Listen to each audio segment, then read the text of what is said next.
చెప్పండి, ఎందుకు మా డిపార్ట్మెంట్ని బ్లేమ్ చేశారు?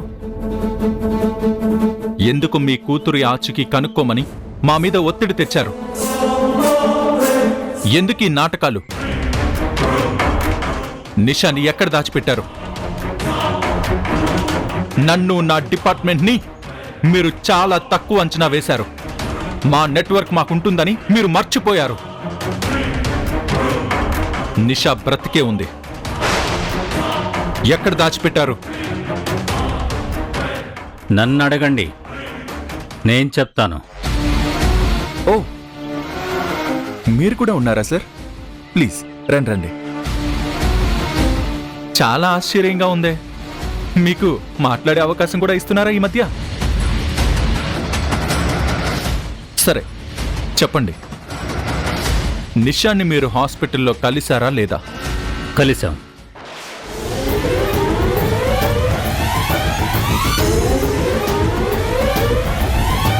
కోలుకున్నాక వెళ్ళి తీసుకొద్దాం అనుకున్నాం, కానీ తీసుకురాలేకపోయాం. మీరు తెలుసుకున్నది కరెక్టే. మేం చూసింది నిజం, కలిసింది నిజం. కానీ మేం మళ్ళీ వెళ్ళేసరికి నిషా హాస్పిటల్లో లేదు. ఎందుకు లేదు? తెలీదు. ఎక్కడికెళ్ళింది? తెలీదు. మీరేదో దాస్తున్నారు. కన్న కూతుర్ని దాచాల్సిన అవసరం మాకు లేదు. ఇదంతా నిజమని నేనెలా నమ్మాలి? మీరు నమ్మినా నమ్మకపోయినా ఇదే నిజం. ఇంతకన్నా మా దగ్గర ఎలాంటి ఇన్ఫర్మేషన్ లేదు.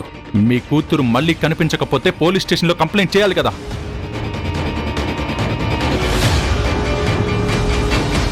నిషా కనిపించకుండా పోయినప్పుడే కంప్లైంట్ ఇచ్చాం కదా.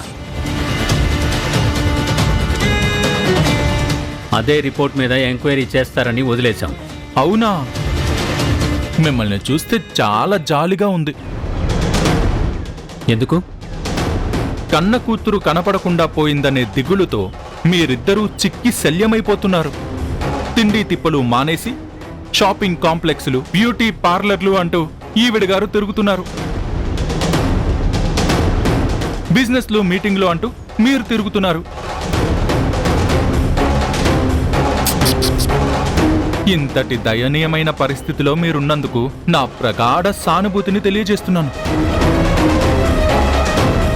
మీకు కడుపు కోత లేకుండా చేస్తాను. ఎలాగైనా మీ నిషాని వెతికి పట్టుకుంటాను. పట్టుకుని మా కమిషనర్ గారి ముందు నిలబెడతాను. నిలబెట్టి నిజాలన్నీ బయట పెడతాను. బయట పెట్టి దీని వెనకాల ఎవరున్నారనే నిజాన్ని కనిపెడతాను.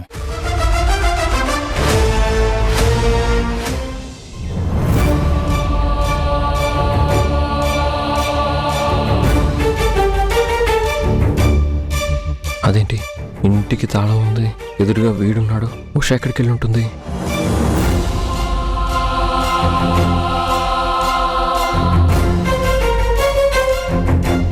రేయ్, నువ్వు ఇక్కడేం చేస్తున్నావు? నువ్వు వస్తే స్వీటీ కీస్ ఇవ్వమంది, తీసుకో. స్వీటీ ఎక్కడ? ఏమో, నాకు తెలీదు.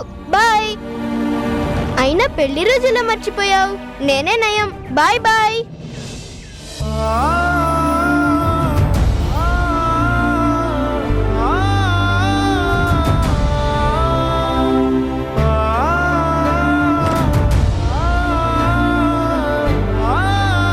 ఏవండి? ఏంటండి? ఏమైనా మర్చిపోయారా? ఏమీ మర్చిపోకుండా అన్ని కాలంలో చదువుతున్నాను. స్పెషల్ ఏమైనా మర్చిపోయారేమో అని. అలాంటిదేమీ లేదే, అంతా normal న్యూసే.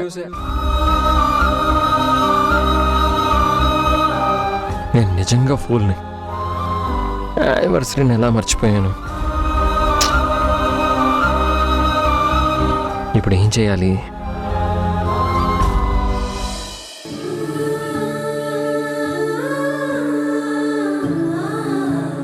I'm sorry.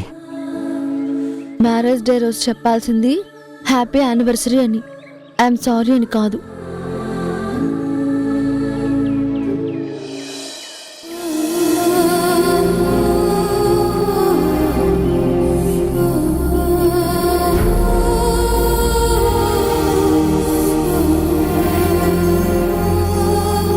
Happy happy anniversary. Thank you. మీకు కూడా హ్యాపీ యానివర్సరీ. Thank you. అయినా మీరు చేసిన దానికి మీ చెవి మెల్లయాలి. ఓ దు కావాలంటే గుంజీలు తీస్తా. వద్దులేండి, మీరు బిజీగా ఉండి మర్చిపోయి ఉంటారు అంతే కదా. నేనే ముందు గుర్తు చేసినా బాగుండేది. అయినా నేను గుర్తుపెట్టుకోకపోవడం తప్పే కదా. అందుకు శిక్ష వేశాను కదా. ఎప్పుడు? ఇంతసేపు కనిపించకుండా టెన్షన్ పెట్టాను కదా. రాక్షసి. నీకు తోడు ఆ బుల్లి రాక్షసుడు కూడా నన్ను టెన్షన్ పెట్టాడు. బానే ప్రాంక్ చేశారు. ప్రతి భార్యలాగే నేను ఆలోచించాను, మన మ్యారేజ్ డేని నాకన్నా ముందే మీరు గుర్తు పెట్టుకుని నాకు సర్ప్రైజ్ ఇవ్వడానికి ఏదైనా ప్లాన్ చేస్తారని, ఏదైనా గిఫ్ట్ తెస్తారని ఆలోచించాను. కానీ నన్ను డిసప్పాయింట్ చేశారు. I'm sorry. మీరు జీవితంలో ఎదగాలని చేసే ప్రయత్నంలో నేను నా ఫీలింగ్స్ మీకు అడ్డు రాకూడదు కదా. అందుకే మనసు కుదుటపరుచుకున్నాను. Once again happy anniversary.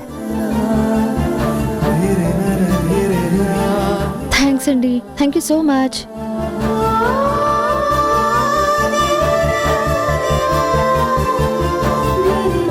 రేపు మీరు నా బర్త్డేకి వచ్చి విష్ చేయండి. హ్యాపీ బర్త్డే పల్లవి.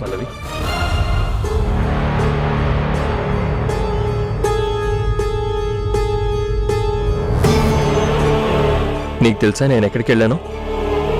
అది నాకు ముఖ్యం కాదు. ఆ పని మానుకుని నా కోసం వచ్చారు కదా, అదే ముఖ్యం. Happy anniversary. Happy anniversary Usha. Happy anniversary వదినా. Thank you Renu. Happy anniversary Kiran. Thanks వదినా. హ్యాపీ యానివర్సరీ అన్నయ్య. థ్యాంక్స్ రేణు. నిజంగా మీరు వస్తారని ఎక్స్పెక్ట్ చేయలేదు. ఎక్స్పెక్ట్ చేయనివి చాలా జరుగుతాయి తమ్ముడు. అన్నయ్య హ్యాపీ యానివర్సరీ అమ్మా. Thank you. మరి నాకేదన్నయ్య? Happy wedding anniversary both of you. Thank you. మీరేంటి నాకు ఒక మాట కూడా చెప్పకుండా వచ్చేసారు? ఎక్కువ మంది వస్తే మ్యాటర్ లీక్ అయ్యి అమ్మకి తెలిస్తే నన్ను కూడా బయటికి పంపిస్తుందని భయపడ్డాను. అలాంటి పరిస్థితి ఎప్పటికీ రానివ్వకన్నయ్య. అమ్మకి తోడుగా నువ్వు ఉంటేనే నాకు ధైర్యం. సంజయ్ అన్నయ్య మీద నాకు నమ్మకం లేదు. వదిన ఎలా చెప్తే అలా వింటాడు. నువ్వు ఇంట్లో లేకపోతే అమ్మ ఒంటరిదైపోతుంది. అలాంటి పరిస్థితి ఎప్పటికీ రాదులేరా. అన్నయ్య ఇంకెంతసేపు కేక్ కట్ చేద్దాం పదండి. నేను లేకుండానా? మావయ్య, నానా ఇదేంటి ఇవాళ సర్ప్రైజ్ల మీద సర్ప్రైజ్లు? నా కొడుకు కోడలు మ్యారేజ్ డేకి నేను లేకుండా ఎలాగమ్మా?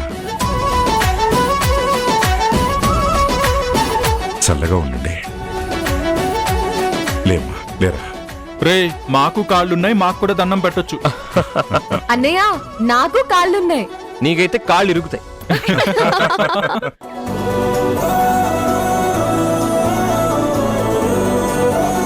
ఇదే మ్యారేజ్ డే మన ఇంట్లో జరుపుకుని ఉంటే ఎంత సందడిగా, ఎంత సంతోషంగా, ఎంతో గ్రాండ్గా జరిగేది కదా.